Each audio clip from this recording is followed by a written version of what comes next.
Police have a warning for pet owners this evening after 4 people in the same area say someone stole their dogs. A Tulsa woman says they took her dog right out of her front yard 2 weeks ago. Then 3 other neighbors reported it also happened to them. News on 6's Megan Farley is on the story. Yes, Kathy Butner, that's her name, and she's desperately tonight trying to find her dog after one night last month the dog went outside with her when she got the mail, and she hasn't seen him since. Kathy says her dog Bopper was walking right next to her at the end of her driveway near 81st and Harvard when a dark car pulled up and the driver got out. He grabbed him and took him away. I mean, right in front of me. That was more than 2 weeks ago, and the sign she made still sits in her front yard, begging anyone with information about her 8-year-old Lhasa mix to call. I'm so incredibly sad because my dog has medical issues.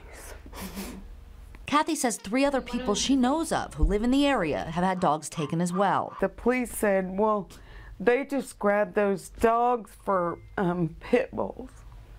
While that is a possibility, another thing to be aware of is people stealing animals and then trying to sell them on Craigslist.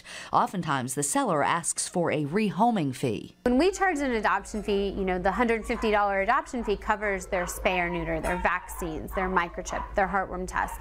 So those are all costs that we've incurred with this animal. Whereas if they're just charging a rehoming fee for whatever reason, there's not really a need for that. Kathy did file a police report, and her dog is microchipped, something the Humane Society says is a must when you have a pet. If your pet was stolen and you find it trying to be sold on the internet, call police. Let them know, hey, you have an open investigation, and here's the animal. So you could have some backup while trying to meet the person. So again, we did check with police in the area. They haven't seen what they say is an official spike in cases like this, but perhaps people just aren't reporting them. So if it happens to you, also posting a sign like Kathy did in your yard is always helpful, and spread the word through social media because it goes a long way. On the scene, on the story, Megan Farley, News on 6.